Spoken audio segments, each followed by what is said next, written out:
ഒന്നാമത്തെ വിഷയത്തിലേക്ക് വരുന്നു. ഒന്നാമത്തെ വിഷയം വിശ്വാസമാണ്. പറഞ്ഞേ വിശ്വാസം. വിശ്വാസം. ശബ്ദമുയർത്തി പറഞ്ഞേ വിശ്വാസം. വിശ്വാസം. വിശ്വാസം എന്ന് പറയുന്നത് ഒരാശ്രയമാണ്. Faith is a trust. വിശ്വാസം ഒരാശ്രയമാണ്. ഞാൻ ദൈവത്തിൽ വിശ്വസിക്കുന്നു എന്ന് പറയുന്നതിൻ്റെ കാരണം ഞാൻ ദൈവത്തിൽ ആശ്രയിക്കുന്നു. ദൈവത്തിൽ ആശ്രയിക്കുന്ന ഒരു മനുഷ്യനാണ് ദൈവത്തിൽ വിശ്വസിക്കുന്നു എന്ന് പറയുന്നത്. ദൈവത്തെ ഏത് കാര്യത്തിലും ദൈവത്തെ ആശ്രയിക്കുന്നവർ എന്ന കരങ്ങളെ ഉയർത്തിപ്പിടിച്ച്, ഏത് കാര്യത്തിലും ദൈവത്തെ ആശ്രയിക്കുന്നവർ, നിങ്ങൾ ഏത് കാര്യത്തിലും ദൈവത്തിലാണ് ആശ്രയം വെക്കുന്നതെങ്കിൽ നിങ്ങൾ ദൈവത്തിൽ വിശ്വസിക്കുന്നവരാണ്. ഹല്ലേലൂയ. യഹോവയിൽ ആശ്രയിക്കുകയും യഹോവ തന്നെ ആശ്രയമായിരിക്കുകയും ചെയ്യുന്ന മനുഷ്യൻ ഭാഗ്യവാൻ, അനുഗ്രഹീതൻ എന്ന് വചനം പറയുമ്പോൾ, ദൈവത്തിൽ ആശ്രയിക്കാൻ നമുക്ക് പറ്റിയാൽ ഞാൻ ദൈവത്തിൽ വിശ്വസിക്കുകയാണ്. മനുഷ്യരിൽ ആശ്രയിക്കുന്നതിനേക്കാൾ നല്ലത് യഹോവയിൽ ആശ്രയിക്കുന്നത്. പ്രഭുക്കന്മാരിൽ ആശ്രയിക്കുന്നതിനേക്കാൾ നല്ലത് യഹോവയിൽ ആശ്രയിക്കുന്നത്. വിശ്വാസം ഒരാശ്രയമാണ്. എബ്രായർ 11:1 വേദപുസ്തകം പറയുന്നു, വിശ്വാസം എന്നതോ ആശിക്കുന്നതിൻ്റെ ഉറപ്പും കാണാത്ത കാര്യത്തിൻ്റെ നിശ്ചയമാണ്. വിശ്വാസം ഉള്ളവർക്കെല്ലാം ഉള്ള ഒരു പ്രത്യേകതയാണ്, അവർക്ക് ആ വിഷയത്തിൽ ഒരു ഉറപ്പുണ്ടാകും. ഇന്ന് നിങ്ങൾ പ്രാർത്ഥിക്കുന്ന വിഷയം നിങ്ങൾക്ക് ലഭിക്കുമെന്ന ഉറപ്പ് നിങ്ങൾക്കുണ്ടോ? ഉറപ്പുണ്ടെങ്കിൽ മത്തായി 21:22 ബൈബിൾ നിങ്ങളോട് പറയുന്നു, നിങ്ങൾ പ്രാർത്ഥിക്കുന്നത് നിങ്ങൾക്ക് ലഭിച്ചു എന്ന് വിശ്വസിപ്പീൻ, എന്നാൽ നിങ്ങൾക്കത് ഉണ്ടാകും. നിങ്ങൾക്കത് ഉണ്ടാകും. അത് ലഭിച്ചു എന്ന് വിശ്വസിക്കാത്ത ഒരാൾക്കുണ്ടാകുമെന്ന് ബൈബിൾ പറയുന്നില്ല. വിശ്വസിച്ചുകൊണ്ട് പ്രാർത്ഥനയിൽ എന്തില്ല യാചിച്ചാലും നിങ്ങൾക്ക് ലഭിക്കും. എബ്രായർക്കെഴുതിയ ലേഖനം 10-ാം അധ്യായം 4-ാമത്തെ വാക്യം, കാളകളുടെയും ആട്ടുകൊറ്റന്മാരുടെയും രക്തത്തിന് പാപങ്ങളെ നീക്കുവാൻ കഴിയുന്നതല്ല. ഇനി 9-ാമത്തെ വാക്യം നോക്കി, ഇതാ ഞാൻ നിന്റെ ഇഷ്ടം ചെയ്യുവാൻ വരുന്നുവെന്ന് പറഞ്ഞുകൊണ്ട് അവൻ രണ്ടാമത്തതിനെ സ്ഥാപിപ്പാൻ ഒന്നാമത്തതിനെ നീക്കിക്കളയുന്നു.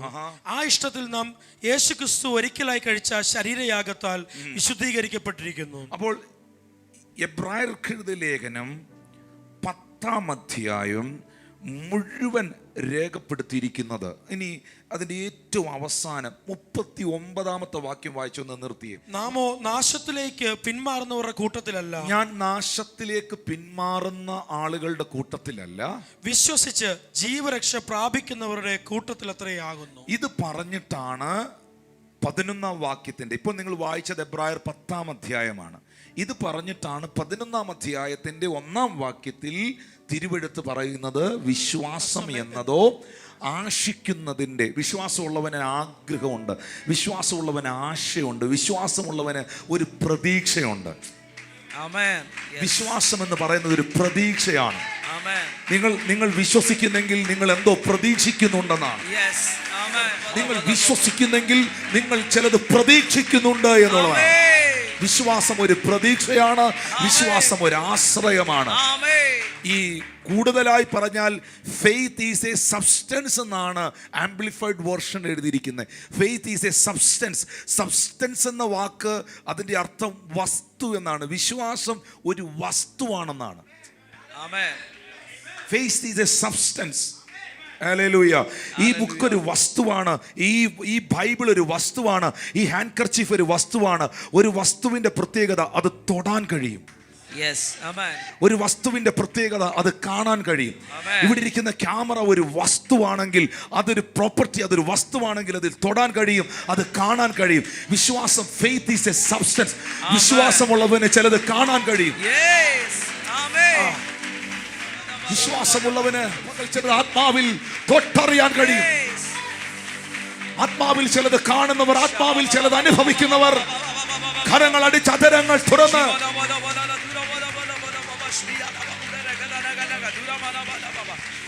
ഞാൻ നാശത്തിലേക്ക് പിന്മാറുന്നവരുടെ കൂട്ടത്തിലല്ല, വിശ്വസിച്ച് ജീവരക്ഷ പ്രാപിക്കുന്നവരുടെ കൂട്ടത്തിലാണ്. അതുകൊണ്ട് ദൈവവചനം നമുക്ക് തരുന്ന ഒരു ഉപദേശമുണ്ട്.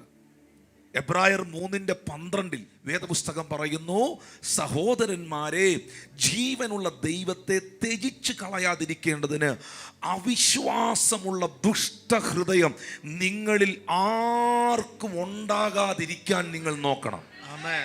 അവിശ്വാസം എന്നത് നല്ല ഹൃദയമല്ല. അവിശ്വാസം എന്ന് പറയുന്നത് ഒരു ദുഷ്ടഹൃദയമാണ്.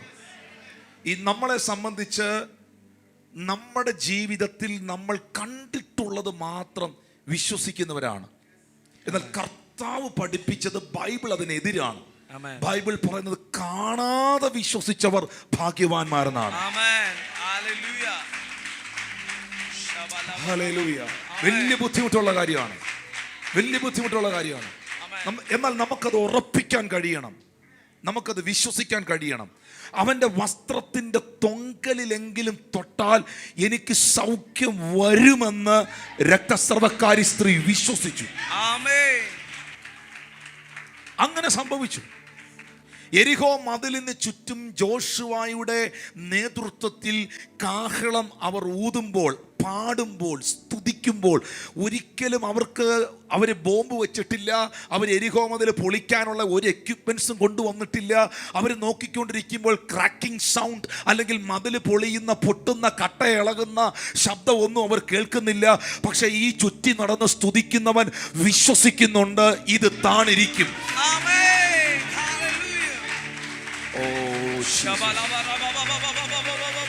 അവനത് വിശ്വസിക്കുന്നുണ്ട്. എലീശായുടെ കാലഘട്ടത്തിൽ ഒരു മനുഷ്യന്റെ കോടാലി, ഇരുമ്പ് കോടാലി വെള്ളത്തിലേക്ക് പോയ സാഹചര്യത്തിൽ, ഇരുമ്പ് കോടാലി, വാടകയ്ക്കെടുത്ത ഇരുമ്പ് കോടാലി വെള്ളത്തിലേക്ക് പോയപ്പോൾ എലീശ പ്രവാചകന്റെ അടുക്കൽ വന്ന് ഈ തൊഴിലാളി, ഈ ലേബർ, ഈ മരം വെട്ടുകാരൻ പറയുന്ന വാക്കിങ്ങനെയാണ്: പ്രവാചകനെ, ഞാൻ വാടകയ്ക്കെടുത്ത ഇരുമ്പ് കോടാലി മരം മുറിക്കുമ്പോൾ വഴുതി വെള്ളത്തിൽ പോയി. പ്രവാചകനായ എലീശ ആ ലൊക്കേഷനിൽ എത്തിയിട്ട് അവനോട് ചോദിക്കുന്നു, എവിടെയാണ് നിന്റെ കോടാലി പോയത്? അവൻ പറഞ്ഞു, ഇന്ന സ്ഥലത്താണ്. നിങ്ങൾക്കറിയാമോ, ഇരുമ്പ് വെള്ളത്തിലിട്ടാൽ താണുപോകും, തടിക്കഷ്ണം വെള്ളത്തിലിട്ടാൽ പൊങ്ങിക്കിടക്കും.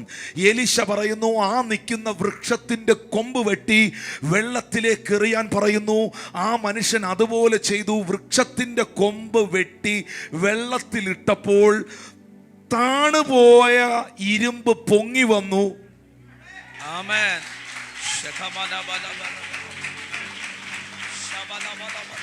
ബുദ്ധി കൊണ്ട് ചിന്തിക്കുന്നവൻ ഇത് ചെയ്യാൻ പറ്റുകയില്ല. ബുദ്ധി കൊണ്ട് ചിന്തിക്കുന്നവന്, ബുദ്ധിയുടെ പ്രമാണങ്ങൾ അന്വേഷിക്കുന്നവന് ദൈവരാജ്യത്തിൽ നിന്നും ഒന്നും പ്രാപിക്കാൻ കഴിയുകയില്ല. അതുകൊണ്ടാണ് ബൈബിൾ പറയുന്നത്, വിശ്വാസം എന്നത് ആശിക്കുന്നതിന്റെ ഉറപ്പും അത് കാണാത്ത കാര്യത്തിന്റെ നിശ്ചയമാണ്. എനിക്കതിലൊരു ഉറപ്പ് വേണം. ഇത് ഫെയ്ത്തിന്റെ ആക്ഷനാണ്. ഇന്ന് പകൽ വിശ്വസിക്കുന്നവർ ഇതിനകത്ത് ഇരിപ്പുണ്ടോ?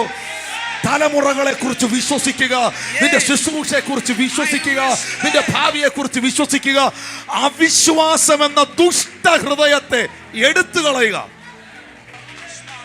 ഞാൻ പറയട്ടെ, നമുക്ക് മാത്രമല്ല പ്രിയമുള്ളവരെ, ശിഷ്യന്മാര് പോലും ഇത്രയും അത്ഭുതങ്ങൾ കണ്ടവരാണ് അവർ.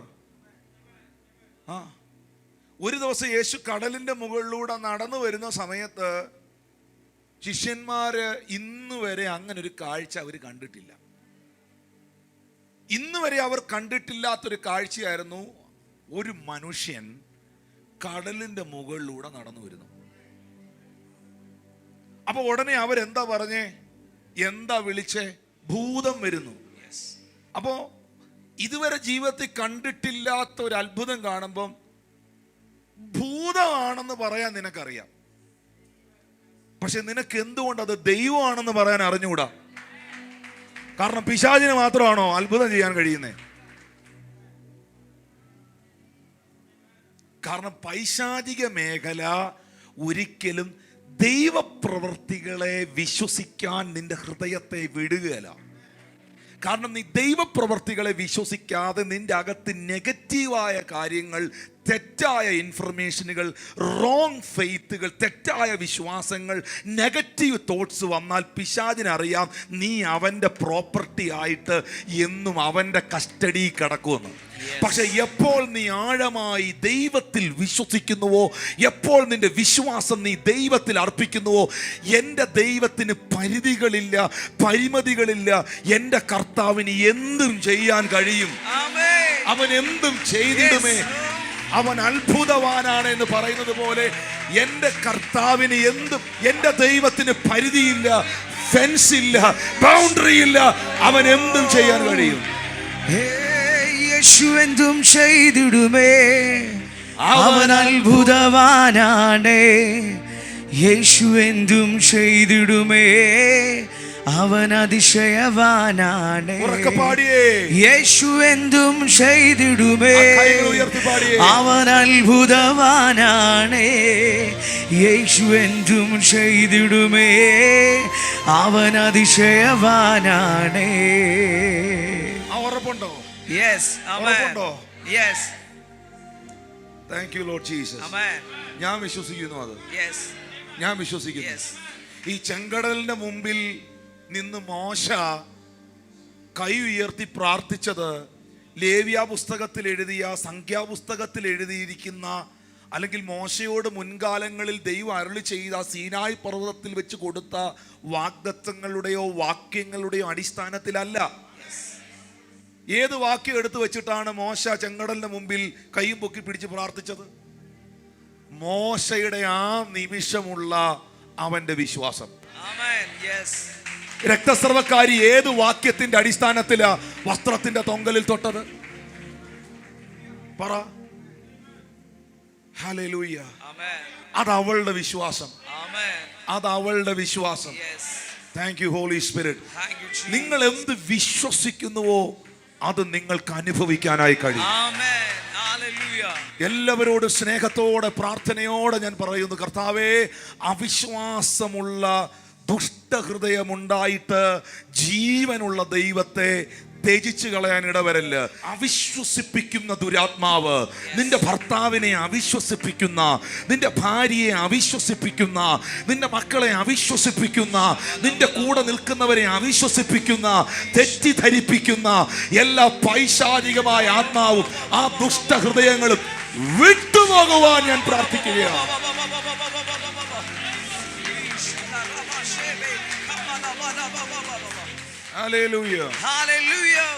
മക്കളെ, സഹോദരിമാരെ, സഹോദരന്മാരെ, യോബിന്റെ മേളില് സാത്താൻ ദൃഷ്ടി വെച്ചു.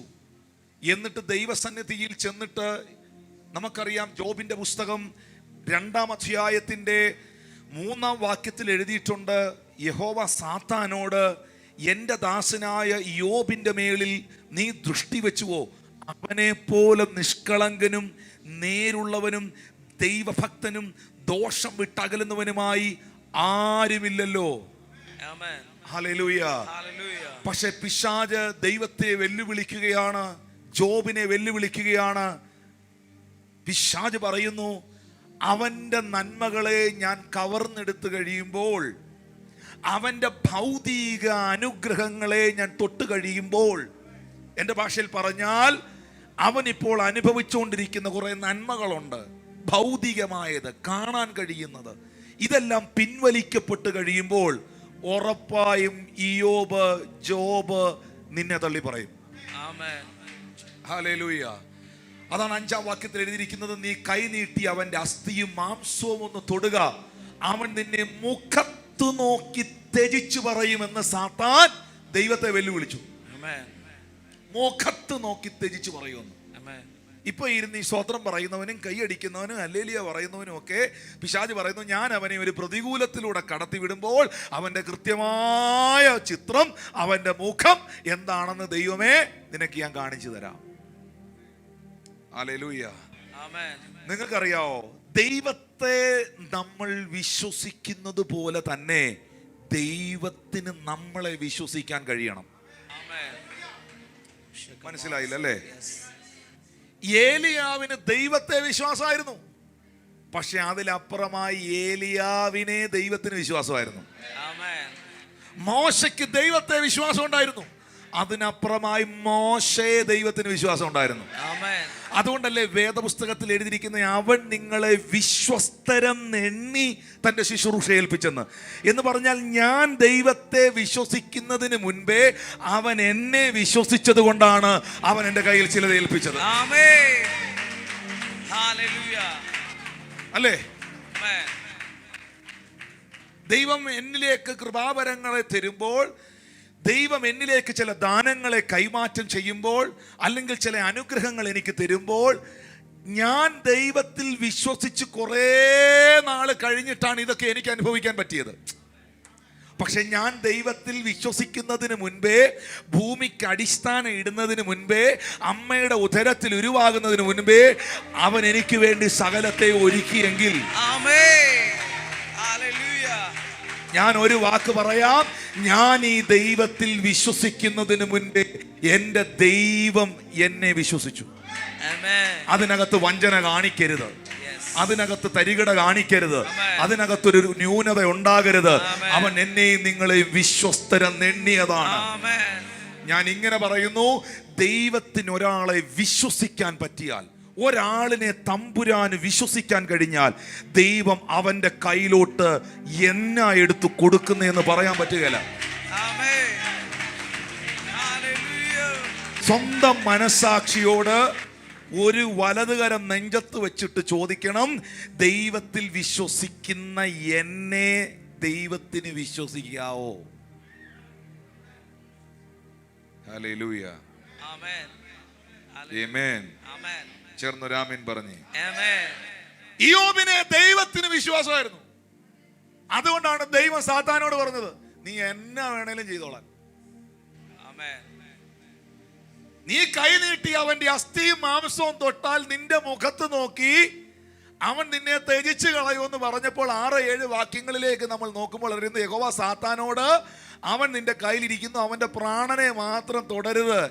7-ാമത്തെ വാക്യത്തിൽ രേഖപ്പെടുത്തിയിരിക്കുന്നു, അങ്ങനെ സാത്താൻ യഹോവയുടെ സന്നിധിയിൽ നിന്ന് പുറപ്പെട്ട് ഇയ്യോബിനെ ഉള്ളങ്കാൽ മുതൽ നെറുക വരെ വല്ലാത്ത പരുക്കളാൽ ബാധിച്ചു. സ്കിന്ന് വരെ അടിച്ചു. ഒരു ഓട്ട് കഷ്ണം എടുത്ത് തന്നെ താൻ ചുരണ്ടി ചാരത്തിനകത്ത് പുള്ളിയിരുന്നു. ഹല്ലേലൂയ. ചേർന്ന് ആമീൻ പറഞ്ഞേ.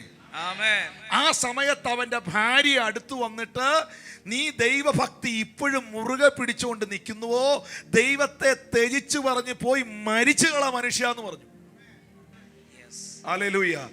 ഉടനെ യോബ് ഭാര്യയോട് പറഞ്ഞു, നീ ഒരു പൊട്ടി സംസാരിക്കുന്നത് പോലെയാണ് സംസാരിക്കുന്നത്. നാം ദൈവത്തിന്റെ കയ്യിൽ ഇരിക്കുന്നു, അവന്റെ കയ്യിൽ നിന്ന് നന്മ കൈക്കൊള്ളുന്നു, തിന്മയും കൈക്കൊള്ളരുതല്ലോ എന്ന് ഇയ്യോബ് ഭാര്യയോട് പറഞ്ഞു. എന്നിട്ടും അധരങ്ങളാൽ ഇയ്യോബ് പാപം ചെയ്തില്ല എന്ന് പറഞ്ഞ ഒരു നെഗറ്റീവ് വാക്കും പുള്ളി നാക്കുകൊണ്ട് പറഞ്ഞില്ല. ഒരു പരാതിയും ഈ മനുഷ്യൻ ദൈവത്തോട് പറഞ്ഞില്ല. ഒന്ന് ഓർത്തു നോക്കിയേ, എന്റെ ഭാഷയിൽ പറഞ്ഞാൽ സാത്താൻ ചമ്മിപ്പോയി.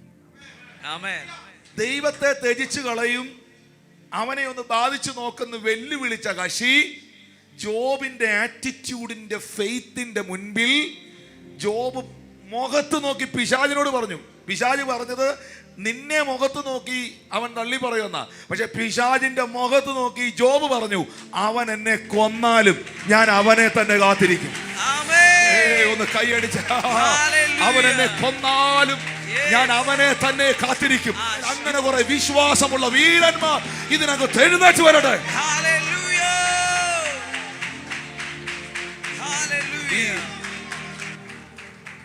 എന്തിനാണ് ഈ പിശാച് പരീക്ഷിക്കുന്നതെന്ന് അറിയാം മക്കളെ? നിങ്ങൾക്ക് വീടുണ്ടാകുന്നതുകൊണ്ട് സാത്താൻ ഒരു പ്രശ്നമില്ല. നമ്മുടെ വീടിനോട് എന്തോ പോരാട്ടമുണ്ട്, നമ്മുടെ വണ്ടിയോട് കാറിനോട് എന്തോ പോരാട്ടം ഉണ്ടെന്നൊക്കെയാണ് നമ്മൾ. സത്യം പറഞ്ഞാൽ നിങ്ങളുടെ കാറിനോടും വണ്ടിയോടും വീടിനോടും ഒന്നും പിശാചിന് ഒരു പോരാട്ടവും ഇല്ല. നമ്മൾ ഈ എല്ലാം ഓക്കെ ആയി എല്ലാം പെർഫെക്റ്റ് ആയിട്ടിരിക്കുമ്പോഴാണ് പലരും കർത്താവ് നല്ലവനാന്നൊക്കെ പറയുന്നത്. പക്ഷേ ജീവിതത്തിൽ ഒരു യുദ്ധത്തിലേക്ക്, ഒരു ഫൈറ്റിങ്ങിലേക്ക് വരുമ്പോൾ, പരീക്ഷകളിലേക്ക് ദൈവം നമ്മളെ വിടുമ്പോൾ, അവിടെ നമ്മുടെ വിശ്വസ്തത നമ്മൾ പ്രൂവ് ചെയ്യണം. ഹല്ലേലൂയ. ഞാൻ എപ്പോഴും പറയുന്നൊരു കാര്യമാണ്, എനിക്ക് അവിശ്വസ്തനാകാനുള്ള സാഹചര്യം, സിറ്റുവേഷൻ എനിക്ക് വെളിപ്പെട്ട് നിൽക്കുമ്പോൾ അവിടെ ഞാൻ എൻ്റെ വിശ്വസ്തതയും വിശുദ്ധിയും തെളിയിക്കണം. അവിടെയാ ദൈവത്തിന്റെ ഫേവർ ഉണ്ടാകുന്നത്. പാപം ചെയ്യാൻ, പൊത്തീഫറിന്റെ ഭാര്യയോട് പാപം ചെയ്യാൻ ജോസഫിന് സകല സാഹചര്യങ്ങളും നിയമവും അനുകൂലമായി നിൽക്കുമ്പോഴും അവളുടെ അരികിൽ നിന്ന് ഞാൻ നിന്നോട് പാപം ചെയ്ത് എൻ്റെ ദൈവത്തോട് പാപം ചെയ്യാൻ ഇടവരരുത് എന്ന തീരുമാനത്തിൽ ജോസഫ് ഇറങ്ങി ഓടുമ്പോഴാണ് അവൻ്റെ മേളിലുള്ള ഫേവർ ഡബിൾ ആകുന്നത്. നെബൂഖദ്നേസർ രാജാവിൻ്റെ കാലഘട്ടത്തിൽ രാജാവ് വീഞ്ഞെടുത്ത് ദാനിയേലിന് നീട്ടുമ്പോൾ, രാജാവേ നിന്റെ വീഞ്ഞുകൊണ്ടും രാജഭോജനം കൊണ്ടും ഞാൻ എന്നെ അശുദ്ധനാക്കുകയില്ല എന്ന് ദാനിയേൽ ഒരു തീരുമാനം എടുത്ത തീരുമാനത്തിന്റെ മുൻപിലാണ് ദൈവത്തിന്റെ ഫേവർ ദാനിയേലിൽ ആക്ടിവേറ്റ് ആകുന്നത്. ഒഴുക്കിനകത്ത് ഒഴുകിപ്പോകുന്ന ഒരു തലമുറയല്ല ഈ കാലഘട്ടത്തിൽ ദൈവം അന്വേഷിക്കുന്നത്. ഒഴുക്കിനെതിരെ നീന്തിക്കയറുന്ന ഒരു തലമുറയാണ്. ഒഴുക്കിനെതിരെ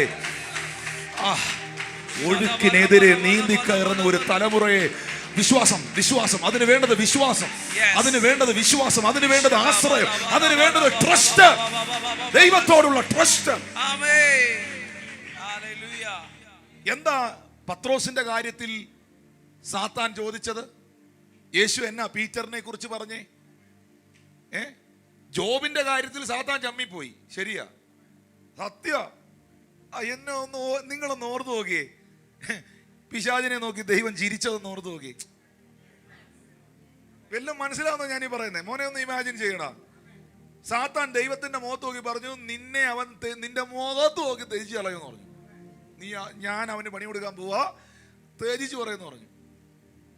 അതേ പിശാച് താഴെ പോയി ആവുന്ന പണി 58 നോക്കി അവസാനം മരിക്കാറായി എന്ന് വരുമ്പോഴും ജോബ് പറയാണ്, ടാ പിശാചേ, അവൻ എന്നെ കൊന്നാലും ഞാൻ അവനെ തന്നെ കാത്തിരിക്കുവോളൂ.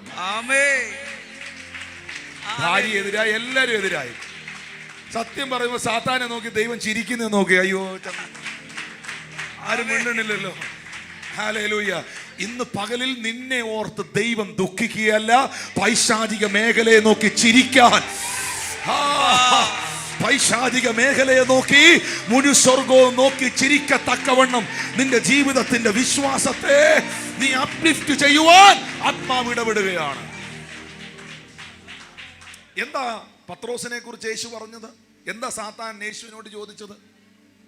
ലൂക്കോസിന്റെ സുവിശേഷം 22-ാം അധ്യായത്തിന്റെ 31-32 വാക്യങ്ങളിൽ എഴുതിയിട്ടുണ്ട്, ശീമോനെ ശീമോനെ, സാത്താൻ നിങ്ങളെ ഗോതമ്പ് പാറ്റുന്നത് പോലെ പാറ്റേണ്ടതിന് കൽപ്പന ചോദിച്ചു.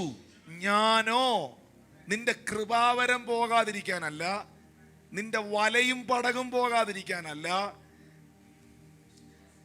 നിന്റെ അമ്മായിയമ്മയുടെ വീടും നിന്റെ വീടും കെട്ടിപ്പൊക്കാനല്ല, ഞാൻ ഒറ്റ കാര്യത്തിന് വേണ്ടിയാണ് നിനക്ക് വേണ്ടി പ്രാർത്ഥിച്ചത്. ഒറ്റ കാര്യത്തിന് വേണ്ടിയാണ് നിനക്ക് വേണ്ടി ഞാൻ ഇടിവിൽ നിന്നത്. അത് നിന്റെ വിശ്വാസം പോകാതിരിക്കാൻ. ആമേൻ, ഹല്ലേലൂയ. ഞാൻ വീണ്ടും സഭയോട് പറയുന്നു, നിന്റെ വിശ്വാസം പോയില്ലെങ്കിൽ പോയതെല്ലാം നന്മയും തിരിച്ചു വരും. തന്റെ ശരീരത്തിന്റെ ബലം ക്ഷയിച്ചിട്ടും സാറയുടെ ഗർഭപാത്രത്തിന്റെ നിർജീവം ഗ്രഹിച്ചിട്ടും അബ്രഹാം വിശ്വാസത്തിൽ ക്ഷീണിക്കാതെ വാഗ്ദത്തം ചെയ്തവൻ പ്രവർത്തിപ്പാൻ ശക്തനെന്നുറച്ചു. അതവന് നീതിയായി കണക്കിട്ടു.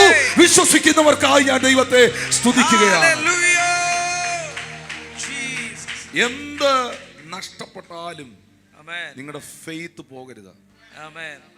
നിങ്ങൾ ഇന്ന് കേൾക്കുന്ന കേൾവികൾ, നിങ്ങൾക്കറിയാമോ, ഈ സോഷ്യൽ മീഡിയയിലൂടെയും മറ്റ് മാധ്യമങ്ങളിലൂടെയും വ്യക്തികളിലൂടെയും ഒക്കെ ദൈവരാജ്യ പ്രവർത്തികൾക്കെതിരെ, അത് ഏതു സഭയോ ആകട്ടെ ഏതു വ്യക്തിയോ ആകട്ടെ, നിങ്ങളെ പൈശാചിക മേഖലകൾ കേൾപ്പിക്കുന്ന കേൾവി നിങ്ങളെ ആത്മതലങ്ങളിൽ വിശ്വാസ ജീവിതത്തിൽ പരിപോഷിപ്പിക്കുവാനോ എൻകറേജ് ചെയ്യുവാനോ അല്ല, നിങ്ങളുടെ വിശ്വാസം ഇല്ലാതാക്കാനാണ്. കാരണം ബൈബിൾ തന്നെ പറയുന്ന ഒരു സത്യമുണ്ട്, വിശ്വാസം കേൾവിയാലും കേൾവി ക്രിസ്തുവിന്റെ വചനത്താലും വരുന്നെന്ന്. ആവശ്യമില്ലാത്ത കേൾവികളും ആവശ്യമില്ലാത്ത കാഴ്ചകളും നിന്നെ കാണിക്കുന്നത് നീ UK പോകാതിരിക്കാൻ വേണ്ടിയോ, വണ്ടി കിട്ടാതിരിക്കാൻ വേണ്ടിയോ, വീടുണ്ടാകാതിരിക്കാൻ വേണ്ടിയോ, പ്രൊമോഷൻ ഉണ്ടാകാതിരിക്കാൻ വേണ്ടിയോ അല്ല. നിങ്ങൾക്ക് സാമ്പത്തികം ഒന്നും ഉണ്ടാകുന്നതുകൊണ്ട് പിശാചിന് ഒരു കംപ്ലൈന്റും ഇല്ല. അവന്റെ ടാർഗറ്റ് ഒന്നേ ഉള്ളൂ, ദൈവത്തിലുള്ള നിന്റെ ആശ്രയം, അവനിലുള്ള നിന്റെ വിശ്വാസം, നിനക്ക് ദൈവം വെച്ചിരിക്കുന്ന നിത്യജീവൻ ഇല്ലാതാക്കുക. അവിടെ ഒരു യുദ്ധമുണ്ട്, അവിടെ ഒരു യുദ്ധമുണ്ട്. ആ യുദ്ധത്തിൽ ജയിച്ചവൻ അവന്റെ അവസാന നാളുകളിൽ നീറോ ചക്രവർത്തിയുടെ ഈർച്ചവാൾ കഴുത്തിലിരിക്കുമ്പോൾ പറയുന്നൊരു വാക്കുണ്ട്, ഞാൻ നല്ല പോർ പൊരുതു, എൻ്റെ വിശ്വാസം ഞാൻ കാത്തു, ഇനി നീതിയുടെ കിരീടം അവൻ എനിക്കായി വച്ചിരിക്കുന്നു. നഷ്ടപ്പെടുത്തല്ലേ മോനെ, നഷ്ടപ്പെടുത്തല്ലേ സഹോദരി. ഏത് സാഹചര്യത്തിലും, ഏത് പ്രതിസന്ധിയിലും, ഏത് വെല്ലുവിളികളിലും, ഏത് കുപ്രചരണങ്ങളുടെ നടുവിൽ നീ ഏറ്റുപറഞ്ഞ വിശ്വാസവും നീ ഏറ്റെടുത്ത ദൈവകൃപയും നീ പ്രാപിച്ച അഭിഷേകവും ചോർന്നു പോകാതെ നിലനിർത്തുവാൻ ഈ തലമുറയെ ദൈവം അന്വേഷിക്കുകയാണ്. പോകരുത്, നഷ്ടപ്പെടുത്തരുത്. എന്റെ വിശ്വാസത്തെ നഷ്ടപ്പെടുത്തുന്ന ഒരു ബന്ധങ്ങൾ എനിക്ക് വേണ്ട. എന്റെ വിശ്വാസത്തെ ഇടിച്ചു കളയുന്ന, എന്റെ വിശ്വാസത്തെ ഡീഗ്രേഡ് ചെയ്യുന്നതൊന്നും എനിക്ക് കേൾക്കണ്ട. തീരുമാനിക്കാവോ? എൻ്റെ വിശ്വാസത്തെ വർദ്ധിപ്പിക്കുന്ന പാട്ടുകൾ, എൻ്റെ വിശ്വാസത്തെ വർദ്ധിപ്പിക്കുന്ന പ്രസംഗങ്ങൾ, എൻ്റെ വിശ്വാസത്തെ വർദ്ധിപ്പിക്കുന്ന വചനങ്ങൾ, എൻ്റെ വിശ്വാസത്തെ വർദ്ധിപ്പിക്കുന്ന നല്ല ബന്ധങ്ങൾ ഒന്ന് എടുത്തു നോക്കിയേ. നിന്റെ ദേശത്തിൽ ദൈവം നിന്നെ ഒരു ലൈറ്റ് ഹൗസ് ആക്കി നിർത്തും. ആമേൻ, ഹല്ലേലൂയ.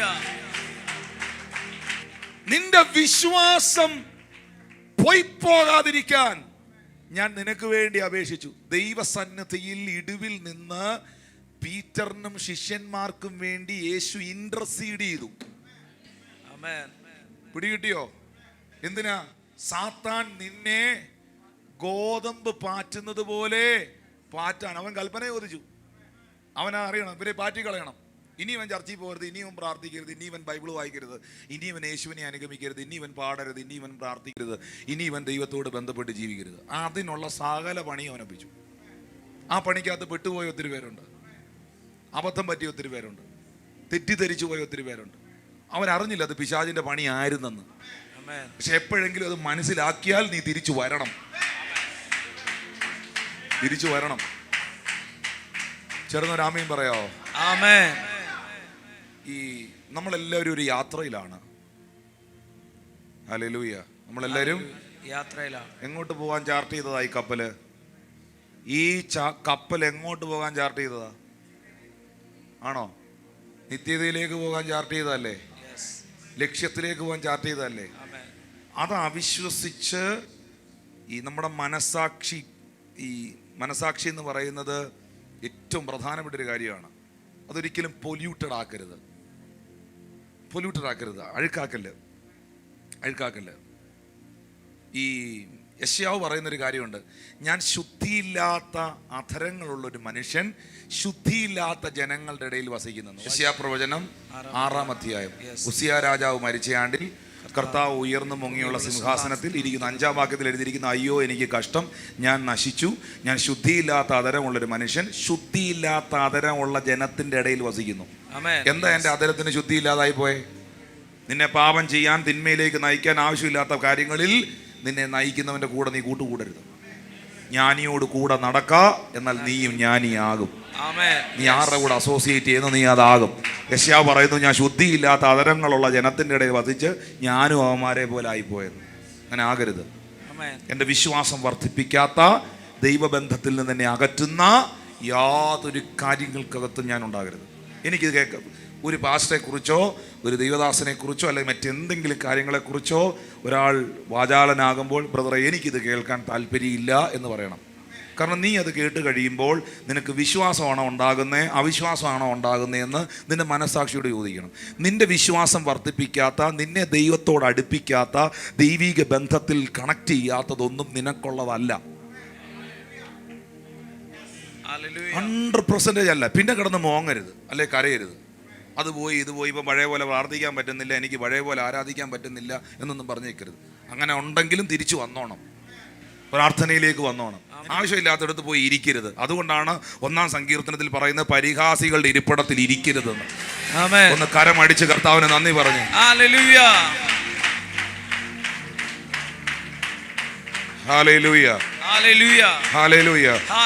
എന്നിട്ട് പഴയതുപോലെ അങ്ങോട്ട് വിശ്വസിക്കാൻ പറ്റുന്നില്ല, പ്രാർത്ഥിക്കാൻ പറ്റുന്നില്ല, കൈയടിക്കാൻ പറ്റുന്നില്ല, ഉപവസിക്കാൻ പറ്റുന്നില്ല, എന്തോ എനിക്കിപ്പം ചർച്ച വരുന്നതിനോടൊരു സന്തോഷമില്ല, ഇങ്ങനെയൊന്നും പറഞ്ഞിട്ട് ഒരു കാര്യമില്ല. ചേർന്നൊരു ആമീൻ പറയാവോ? സ്തോത്രം. അവിശ്വാസം എന്ന ദുഷ്ടഹൃദയം, അതൊരു ദുഷ്ടഹൃദയമാണ്. നല്ല ഈ ഇംഗ്ലീഷ് വായിക്കണം അവിടെ കേട്ടോ.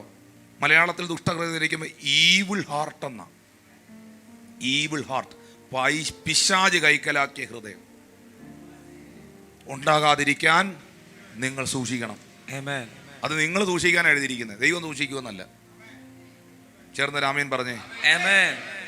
ദൈവത്തിൽ നിന്ന് ജനിച്ചവൻ തന്നെ താൻ സൂക്ഷിക്കുന്നു, ദുഷ്ടൻ അവനെ തൊടുന്നില്ല. 1 യോഹന്നാന്റെ ലേഖനം എന്ന് പറഞ്ഞേ. ദൈവത്തിൽ നിന്ന് ജനിച്ചവൻ, പറഞ്ഞേ ദൈവത്തിൽ നിന്ന് ജനിച്ചവൻ തന്നെ താൻ സൂക്ഷിക്കുന്നു, ദുഷ്ടൻ അവനെ തൊടുന്നില്ല. ചേർന്ന് രാമീൻ പറയോ? പൗലോസ് പറഞ്ഞു, ഞാൻ പ്രസംഗിച്ച ശേഷം ഞാൻ തന്നെ കൊള്ളരുതാത്തവനായി പോകാതിരിപ്പാൻ ഞാൻ എന്റെ ശരീരത്തെ ദണ്ഡിപ്പിച്ച് അടിമപ്പെടുത്തുന്നു.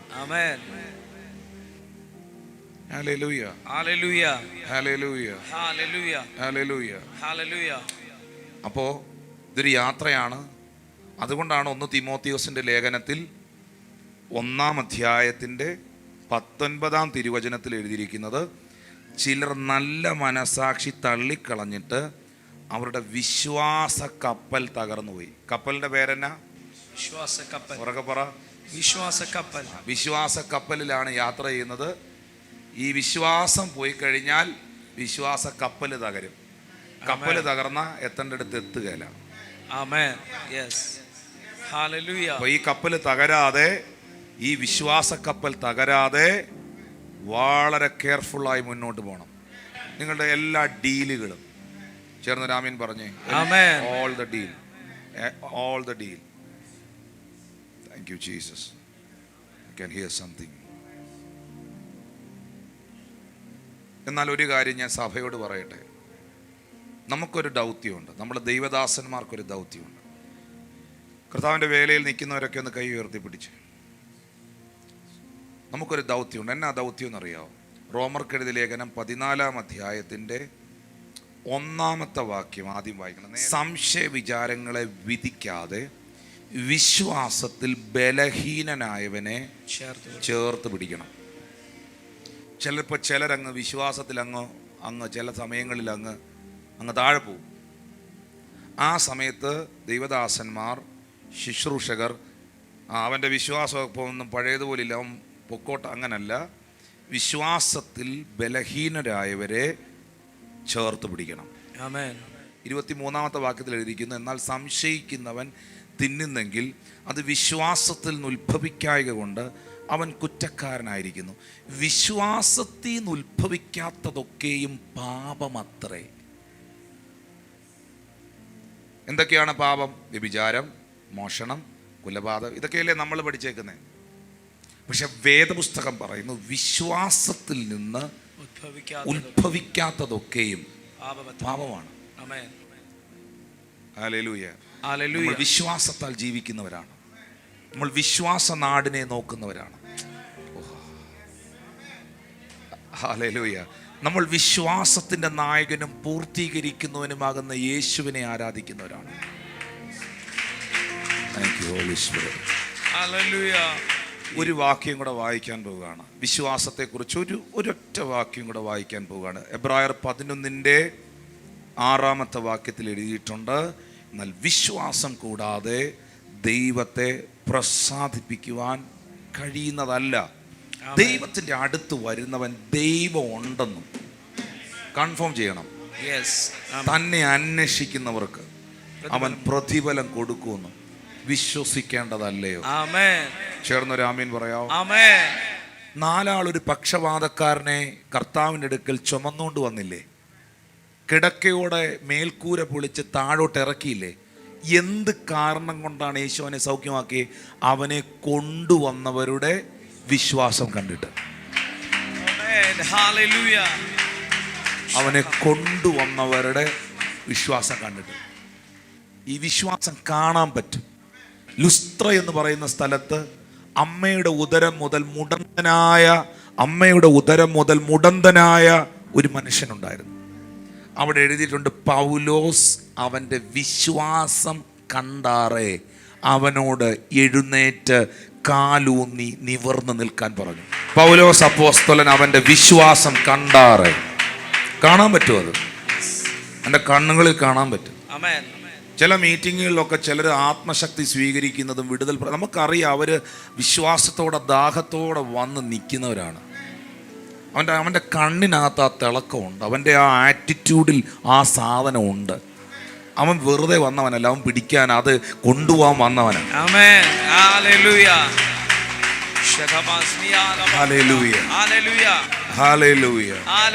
ചേർന്നൊരാമീൻ പറഞ്ഞാട്ടെ. മോനെ, ഒരു വാക്യം കൂടെ. വിശ്വാസം കൂടാതെ ദൈവത്തെ പ്രസാദിപ്പിക്കാൻ കഴിയുന്നതല്ല. ദൈവത്തിൻ്റെ അടുക്കൽ വരുന്നവൻ ദൈവമുണ്ടെന്നും തന്നെ അന്വേഷിക്കുന്നവർക്ക് അവൻ പ്രതിഫലം കൊടുക്കുമെന്നും വിശ്വസിക്കേണ്ടതല്ലയോ? പൗലോസ് പറയുന്നുണ്ട്, ഞങ്ങൾ ജീവിക്കുന്നത് കാഴ്ചയാലല്ല, ഉറക്കെ പറ, വിശ്വാസത്താൽ അത്രേ. കാഴ്ചയാലല്ല, വിശ്വാസത്താൽ അത്രേ. 2 തീമോഥെയോസ് 1:12. അത് നിമിത്തം തന്നെ ഇതൊക്കെയും ഞാൻ സഹിക്കുന്നു, എങ്കിലും ഞാൻ ലജ്ജിക്കുന്നില്ല. ഞാൻ ആരെ വിശ്വസിച്ചിരിക്കുന്നെന്ന് ഞാൻ അറിയുന്നു. നിങ്ങൾക്കറിയോ ആരെ വിശ്വസിച്ചേക്കുന്നതാണ്? അവൻ എൻ്റെ ഉപനിധി. ആ ദിവസം വരെ സൂക്ഷിപ്പാൻ അവൻ ശക്തൻ. ഞാൻ ആരെ വിശ്വസിച്ചിരിക്കുന്നു? നാട്ടുകാർ പലതും പറയാം, കുടുംബക്കാർ പലതും പറയാം, നിന്റെ മനസ്സും മനസാക്ഷിയും പല നെഗറ്റീവും ചിന്തിപ്പിക്കാം. പക്ഷെ നിനക്കൊരു ഉറപ്പുണ്ടാകണം, ഞാൻ ആരെയാ വിശ്വസിച്ചിരിക്കുന്നു. നിനക്കൊരു ഉറപ്പുണ്ടാകണം, ഞാൻ ആരെയാ വിശ്വസിച്ചിരിക്കുന്നു. നിന്റെ ഹൃദയത്തിൽ ഒരു ഉറപ്പുണ്ടാകണം, ഞാൻ ആരെയാ വിശ്വസിച്ചിരിക്കുന്നു. അവൻ എൻ്റെ ഉപനിധി. ആ ദിവസം വരെ സൂക്ഷിപ്പാൻ അവൻ സർവശക്തൻ. വിശ്വാസം, പ്രത്യാശ, സ്നേഹം, ഇതിലേറ്റവും വലിയതോ സ്നേഹമാണ്. എൻ്റെ മനസാക്ഷിയുടെ വിശ്വാസം തള്ളിക്കളഞ്ഞു എൻ്റെ വിശ്വാസ കപ്പൽ തകർന്നു പോകരുത്. കൈകളെ ഉയർത്തി പ്രാർത്ഥിച്ച് ഞാൻ നിങ്ങളുടെ വിശ്വാസ ജീവിതത്തിനായി പ്രാർത്ഥിക്കുകയാണ്. എല്ലാ സാത്താന്യ അറ്റാക്കുകളും നിങ്ങളുടെ ജീവിതത്തിൽ നിന്ന് മാറിപ്പോകട്ടെ. നിങ്ങളുടെ ഫെയ്ത്ത് വർദ്ധിക്കട്ടെ. മക്കളെ നോക്കി, കുടുംബത്തെ നോക്കി വിശ്വാസത്തിൻ്റെ പ്രഖ്യാപനങ്ങൾ പറഞ്ഞാട്ടെ. ഞാൻ ഒട്ടും പിന്മാറുകയില്ല. എൻ്റെ വിശ്വാസ ചുവടുകൾ ഞാൻ മുന്നോട്ട്.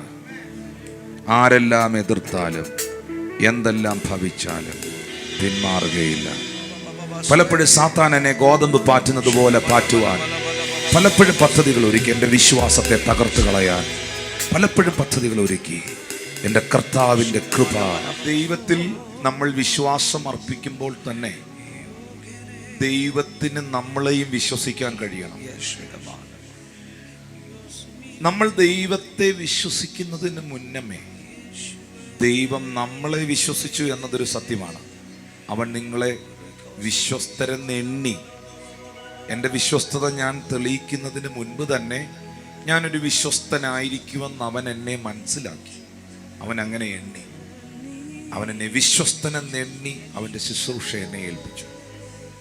ദൈവമക്കളെ, ഏലിയാവിൻ്റെ കാലഘട്ടത്തിൽ ഒരു കാക്കയെ അപ്പവും ഇറച്ചിയും കൊണ്ട് കൊടുക്കാൻ ദൈവം തിരഞ്ഞെടുത്തത് നമ്മൾ കാണുന്നുണ്ട്. കാക്ക എന്ന് പറയുന്നത് അപ്പം തട്ടിപ്പറിച്ചുകൊണ്ട് പോകുന്ന പക്ഷിയാണ്. അതിൻ്റെ ചുണ്ടിൽ ഒരു കാര്യം എത്തിയാൽ അത് ലക്ഷ്യസ്ഥാനത്ത് എത്തുകയില്ല. അത് സത്യത്തിൽ കാക്കയുടെ സ്വഭാവം വെച്ചിട്ട് ആ പക്ഷി അതിനെ കുത്തി വലിച്ച് തിന്നേണ്ടതാണ്. ആ അപ്പവും ഇറച്ചിയും ഏതെങ്കിലും മരച്ചില്ലയിൽ കൊണ്ടുവച്ച് കുത്തി വലിച്ച് തിന്നേണ്ടതാണ്. പക്ഷെ തീർച്ചയായിട്ടും ഏലിയാവിന് വേണ്ടി ദൈവം തിരഞ്ഞെടുത്ത ആ കാക്കയെ ദൈവത്തിന് വിശ്വാസമായിരുന്നു. അത് റൂട്ട് മാറി കൊണ്ടുപോയി കുത്തി വലിച്ച് തിന്നില്ല അത് ലക്ഷ്യസ്ഥാനത്ത് അത് എത്തിക്കുമെന്ന് ദൈവത്തിനൊരു ട്രസ്റ്റ് ഉണ്ടായിരുന്നു. Amen. Yes. അതുകൊണ്ടാണ് ആ പക്ഷി ഒത്തിരി പാട്ടുകളിൽ ഇടം പിടിച്ചത്. ആ പക്ഷി, ആ പറവയെ ഇന്നും പലരും പ്രസംഗിക്കുന്നത്, മെസ്സേജുകളിൽ ഉൾപ്പെടുത്തുന്നത്.